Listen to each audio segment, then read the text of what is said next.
My name is Martin, and I'm an alcoholic. Chapter 2. There is a solution. We of Alcoholics Anonymous know thousands of men and women who were once just as hopeless as Bill. Nearly all have recovered. They have solved the drink problem.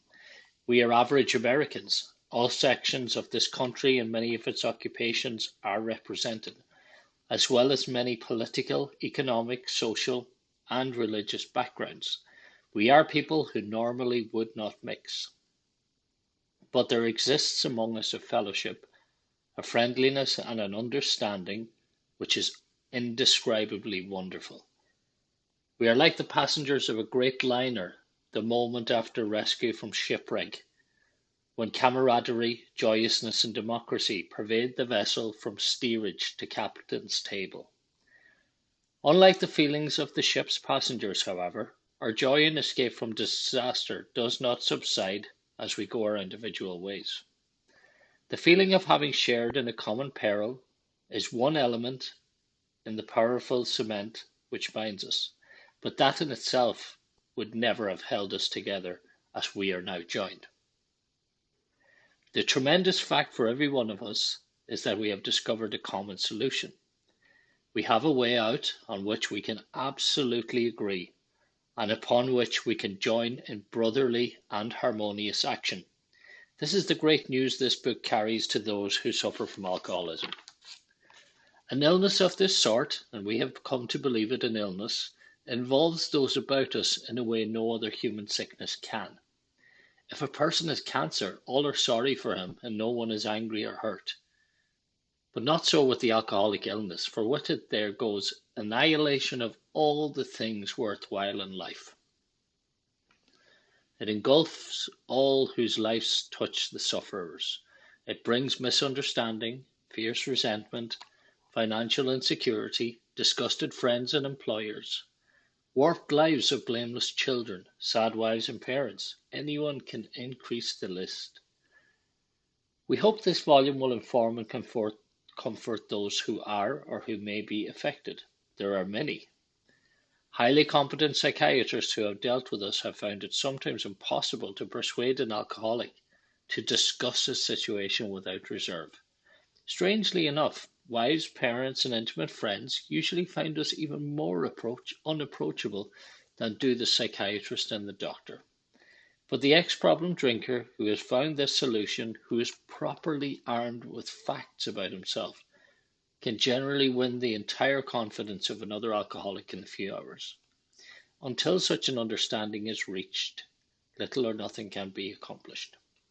That the man who is making the approach has had the same difficulty, that he obviously knows what he is talking about, that his whole deportment shouts at the new prospect, that he is a man with a real answer, that he has no attitude of holier than thou, nothing whatever except the sincere desire to be helpful, that there are no fees to pay, no axes to grind, no people to please, no lectures to be endured.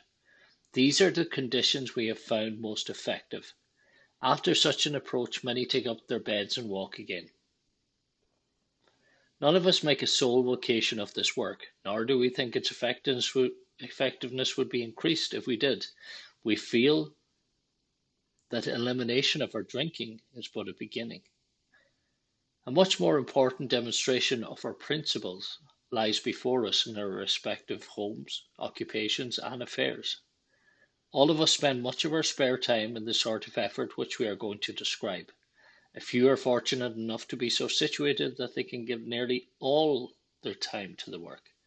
If we keep on the way we are going, there is little doubt that much good will result, but the surface of the problem would hardly be scratched. Those of us who live in large cities are overcome by the reflection that close by, hundreds are dropping into oblivion every day. Many could recover if they had the opportunity we have enjoyed. How then shall we present that which has been so freely given us? We have concluded to publish an anonymous volume setting forth the problem as we see it. We shall bring to the task our combined experience and knowledge. This should suggest a useful program for anyone concerned with the drinking problem. Of necessity, there will have to be discussion of matters medical, psychiatric, social, and religious. We are aware that these matters are, from their very nature, controversial. Nothing would please us so much as to write a book which would contain no basis for contention or argument. We shall do our utmost to achieve that ideal. Most of us sense that real tolerance of other people's shortcomings and viewpoints and a respect for their opinions are attitudes which make us more useful to others. Our very lives as ex-problem drinkers depend upon our constant thought of others and how we may help meet their needs. You may already have asked yourself, why is it that all of us become so very ill from drinking?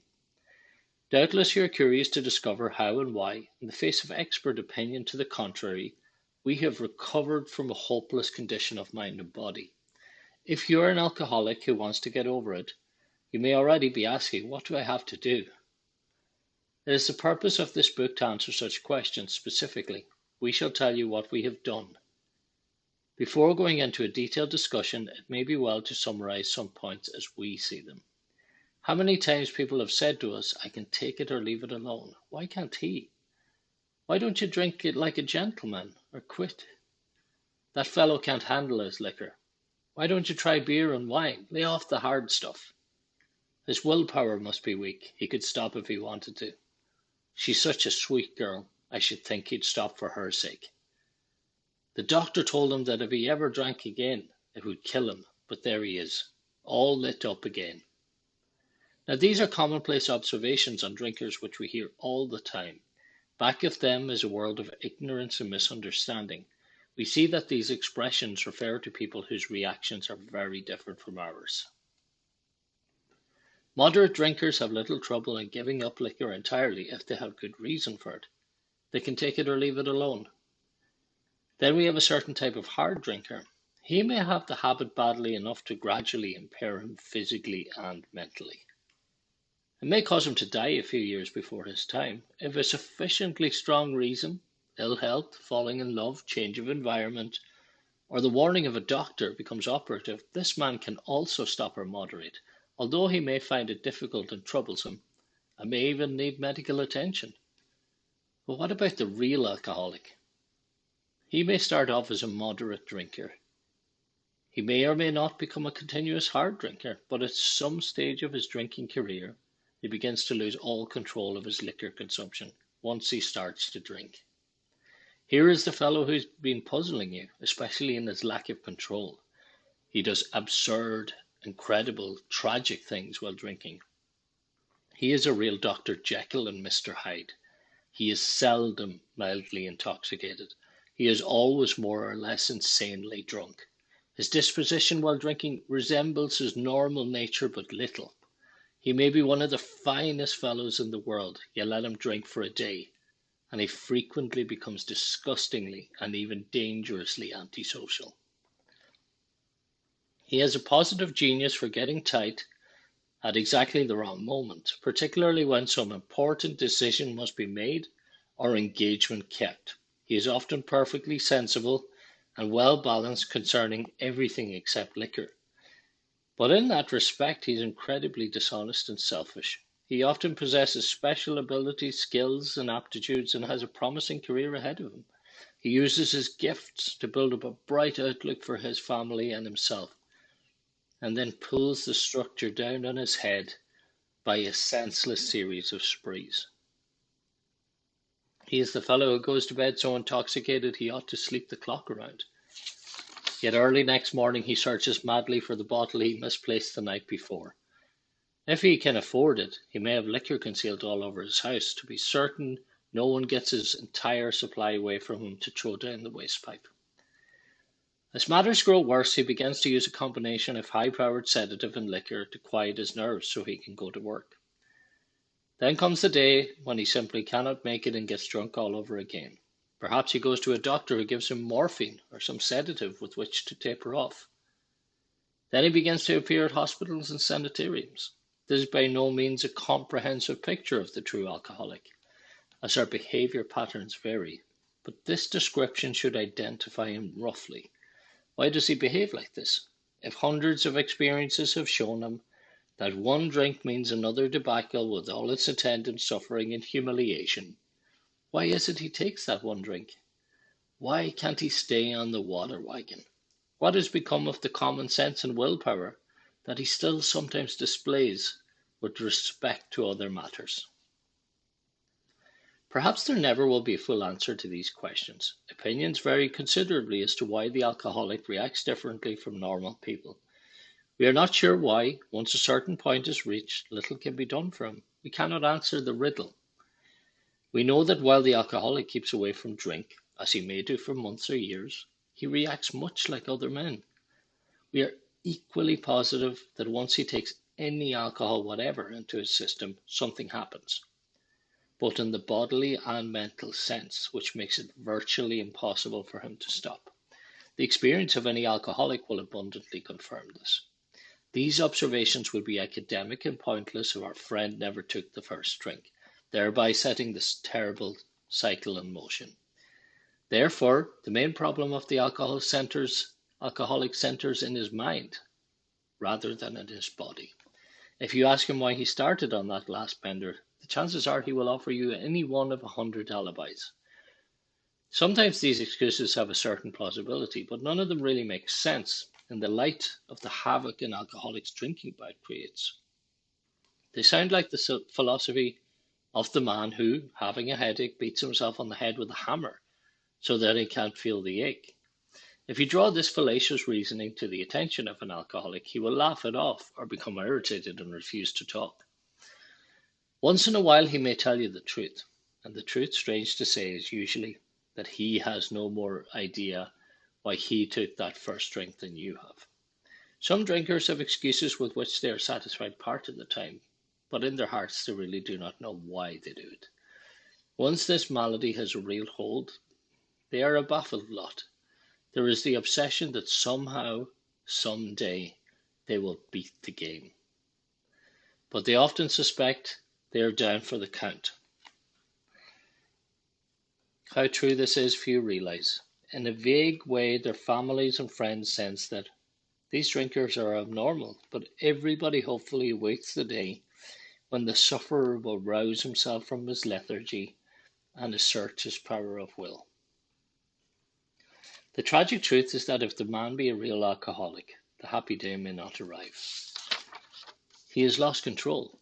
At a certain point in the drinking of every alcoholic, he passes into a state where the most powerful desire to stop drinking is of absolutely no avail.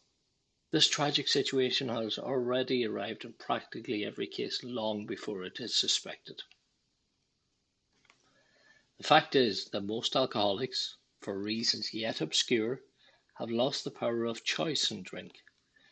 Our so-called willpower becomes practically non-existent.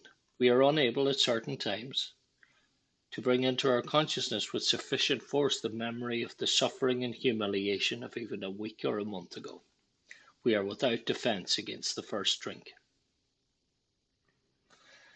The almost certain consequences that follow taking even a glass of beer do not crowd into the mind to deter us. If these thoughts occur, they are hazy and readily supplanted with the old threadbare idea that this time we shall handle ourselves like other people.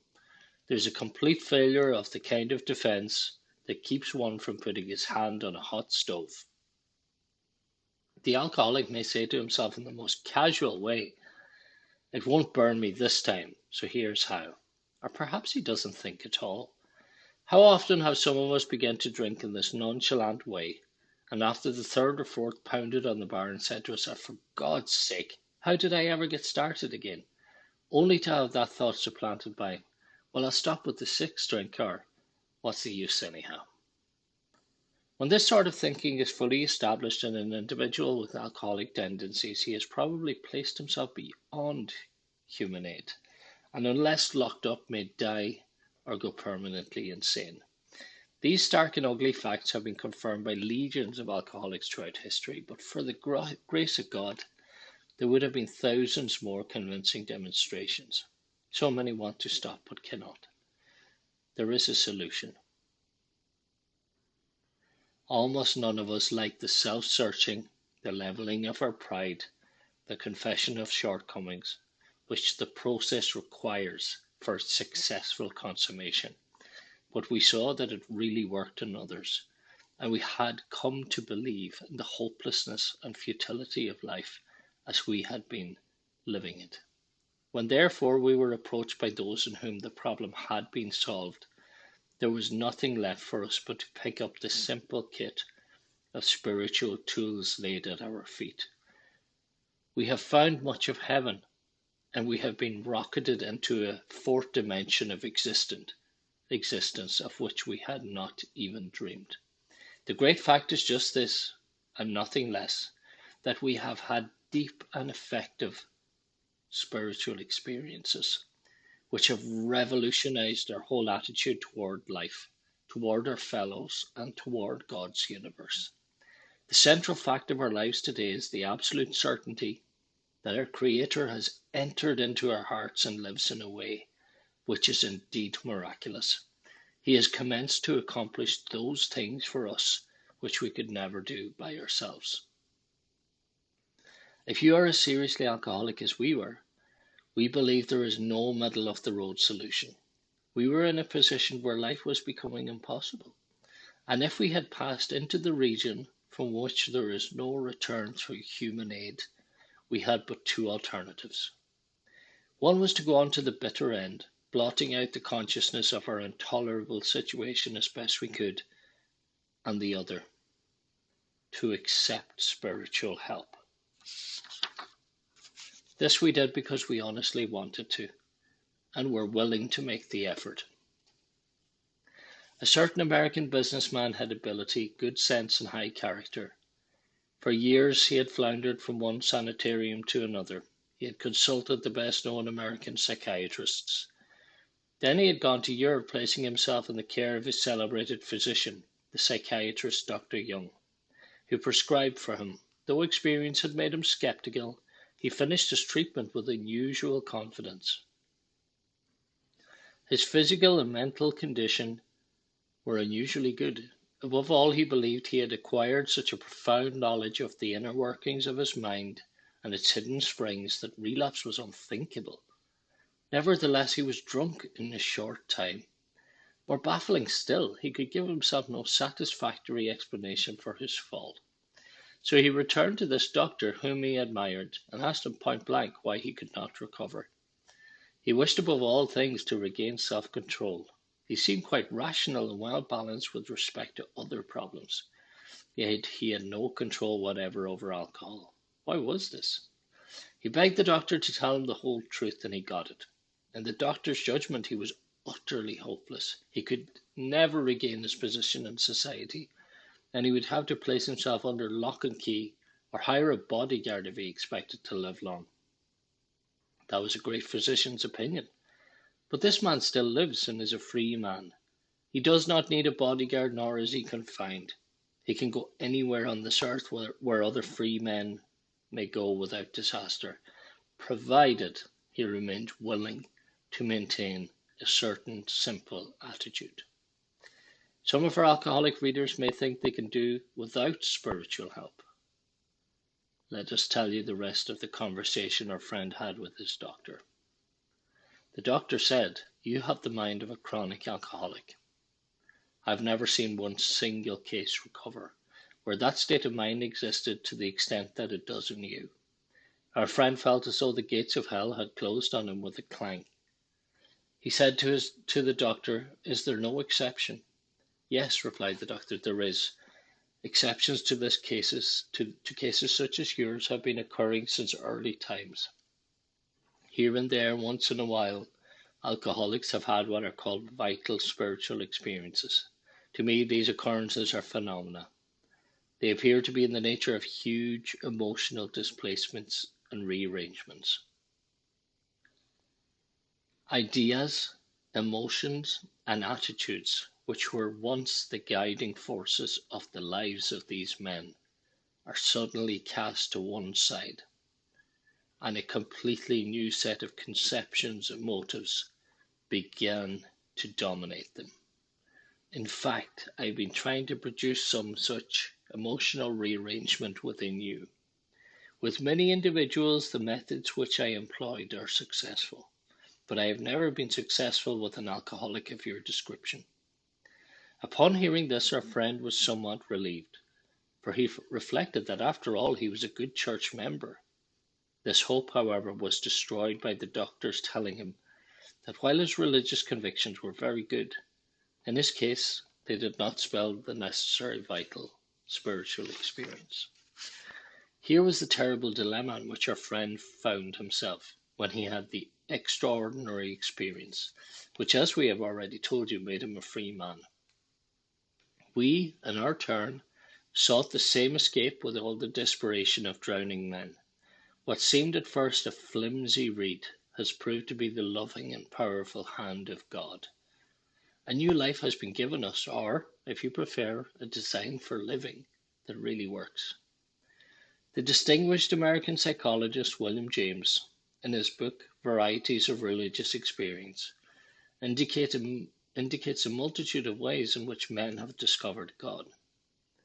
We have no desire to convince anyone that there is only one way by which faith can be acquired.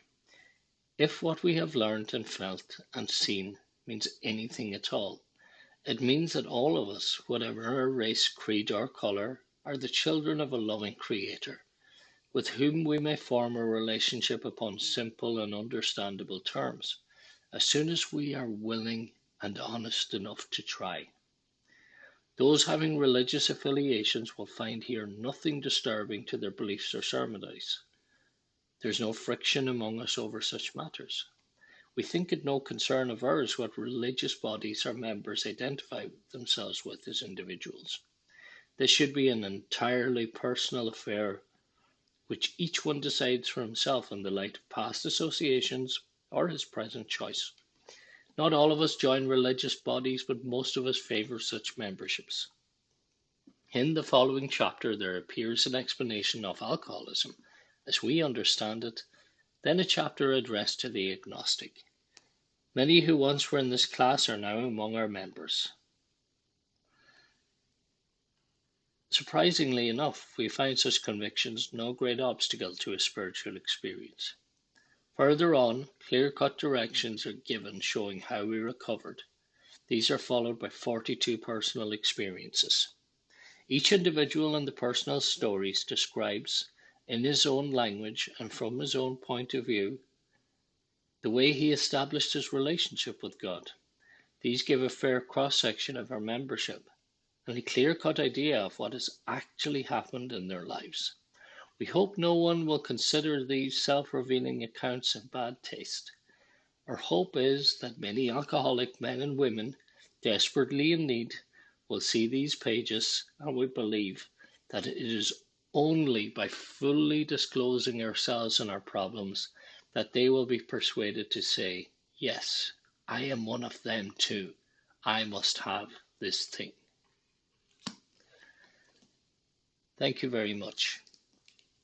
If you like this video, please press the like button and hit the subscribe button so you will be notified of the upcoming videos that will be coming up on a weekly basis and that will hopefully help and propel your recovery.